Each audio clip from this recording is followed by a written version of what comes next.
Bonjour à tout le monde, ici Jean-Claude Célie, guérisseur médium. Quelles sont les véritables raisons qui poussent un père à tuer son fils ou un fils à tuer son père? Par exemple, les drames familiaux, y a-t-il des raisons, je dirais, psychologiques? Y a-t-il des raisons énergétiques? Ou y a-t-il encore d'autres raisons? Je vais essayer de vous apporter quelques pistes pour éclairer cette voie qui est très peu souvent explorée. Mais tout d'abord, êtes-vous bien abonné à ma chaîne YouTube car cela vous permet de recevoir d'excellentes énergies et comme d'habitude, sous cette vidéo, vous pourrez retrouver des liens utiles, à savoir mon site internet ainsi qu'un numéro de téléphone pour me contacter. De plus en plus, nous assistons à des drames familiaux, des drames avec des membres proches de la famille et apparemment, il n'y a aucune explication véritable car la personne qui a commis l'assassinat, le meurtre, était une personne qui paraissait tout à fait équilibrée. Ce ne sont pas toujours des personnes qui ont des problèmes psychologiques ou émotionnels qui ont été identifiés comme tels, mais ce sont des personnes qui véhiculent peut-être d'autres choses et je vais essayer d'éclairer cette piste car c'est une piste malheureusement qui doit être explorée et c'est la piste subtile, énergétique ou même karmique. Dernièrement, dans mon entourage, j'ai vu et j'ai entendu parler d'un fils qui a tué son père dans un pays, en Irlande, et j'ai essayé de me centrer là-dessus pour ressentir les énergies, pour essayer d'en savoir un peu plus, et différentes réponses me sont un peu venues à l'esprit. Naturellement, cela demeure des hypothèses, mais comme toute hypothèse, il y a toujours un fond de vérité dans chaque chose. Lorsqu'une personne tue une autre, c'est pas forcément qu'elle est déséquilibrée ou hyper fragile émotionnellement ou psychologiquement, mais il peut y avoir encore d'autres choses qui peuvent entrer en ligne de compte. Se retrouver au mauvais endroit, au mauvais moment, avec les personnes X ou Y, et voilà, cela peut suffire à créer un scénario catastrophe. Mais vous allez me dire, comment peut-on savoir cela? Eh bien, je vous dirais que c'est très difficile de prévoir ce genre de choses, puisque cela nous amène aussi bien sur des problèmes, je dirais, énergétiques, subtils, que des problèmes karmiques.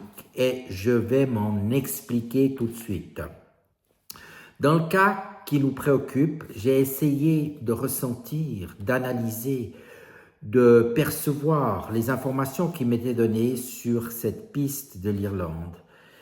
La première chose qui m'est venue, le pays où le drame s'est produit est un pays qui est perturbé au niveau énergétique. Il y a eu de nombreuses guerres de religion et les énergies sont très fortes et influencées également, je dirais, par des éléments comme l'eau, la terre et l'air. Et cela active encore certainement ces énergies perturbées. Et la seconde chose qui m'est venue à l'esprit, c'est y aurait-il un lien, en plus du lien énergétique, un lien karmique? Eh bien, pour être honnête, tout cela joue un rôle, je dirais, relativement important.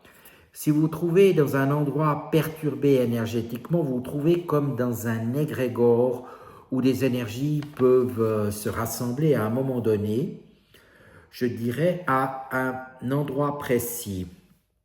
La mer, la terre, avec des énergies qui dégagent quelque chose d'important, peuvent contrarier et mettre en route, je dirais, des énergies est pénétrée à travers certaines personnes qui jusqu'alors vivaient normalement. Si vous avez des failles énergétiques au niveau de l'astral, au niveau énergétique, éthérique, vous pouvez très bien être très sensible et tout d'un coup, vous pouvez réagir d'une manière que vous ne pourrez peut-être pas contrôler, car la personne qui a tué son père ne réalise pas forcément ce qu'elle a fait et pourquoi elle l'a fait. À un moment donné, ces énergies, à mon sens, ont dû venir sur elle d'une manière intense et entrer en résonance par rapport à ses faiblesses, on va dire ça,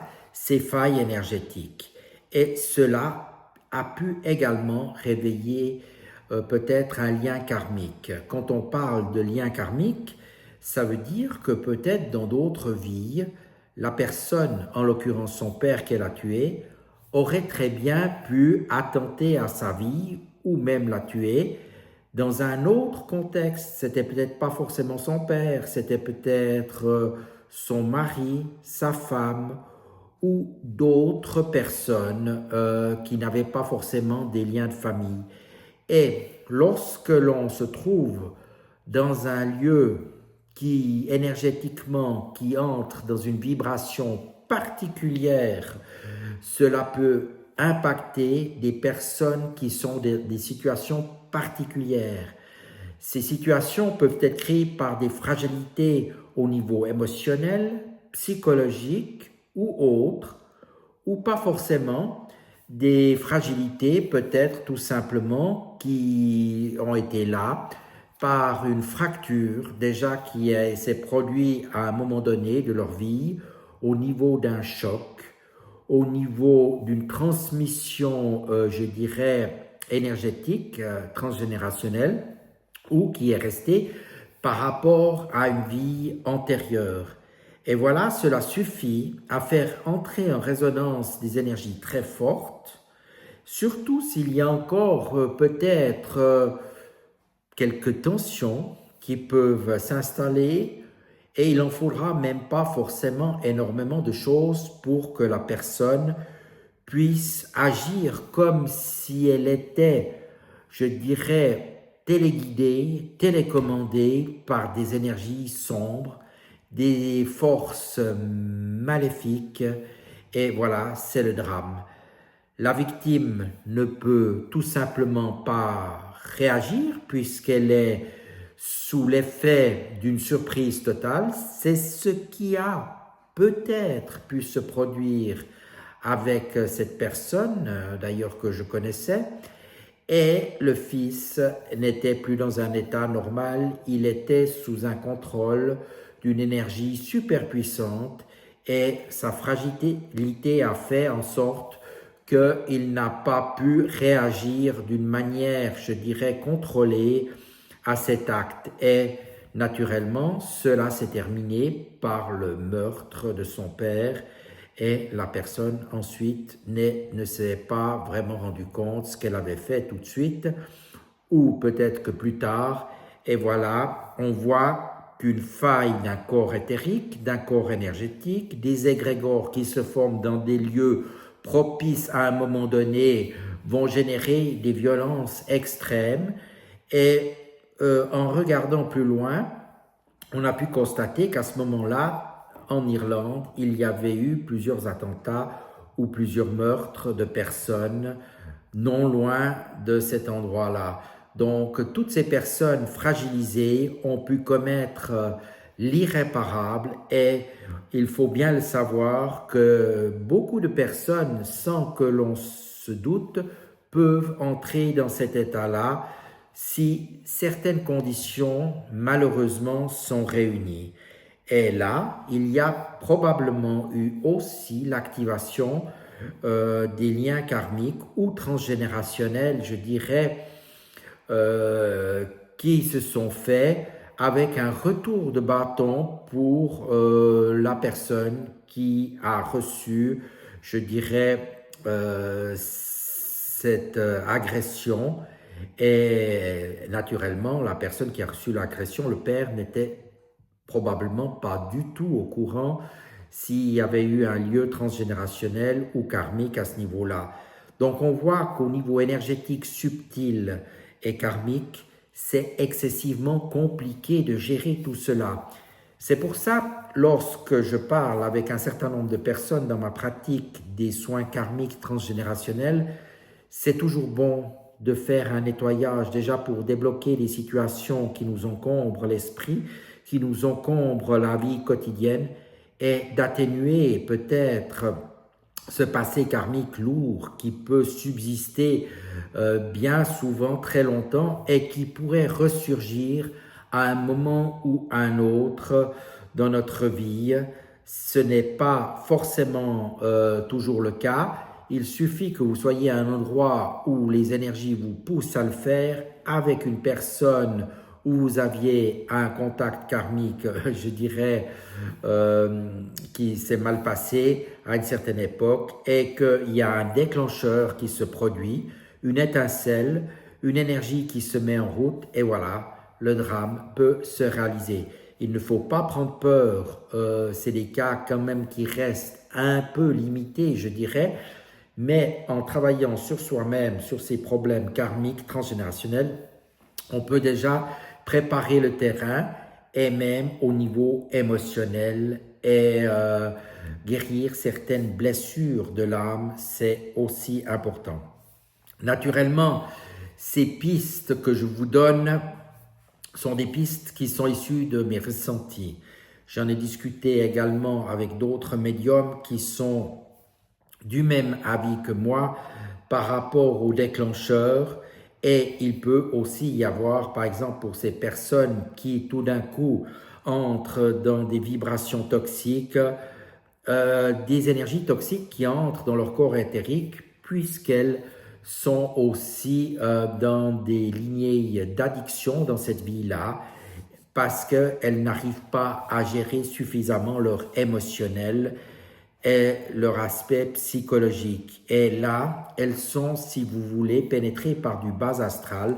Et souvent, je recommande de faire un nettoyage de ces entités ou même parfois de la magie noire, cela peut arriver, magie noire ou envoûtement, pour que ces énergies ne restent pas ancrées sur elles-mêmes, car parfois les énergies ou les entités peuvent prendre le dessus et de nouveau, la personne ne pourra pas contrôler, je dirais, ses réactions et entrer dans des transes ou dans des énergies, je dirais, très perturbatrices qui vont l'inciter à faire des choses, je dirais, vraiment terrifiantes, vraiment dans le mal et on n'arrivera pas à l'arrêter la personne puisque une fois qu'elle est investie de ces énergies, je dirais, toxiques, elle peut aussi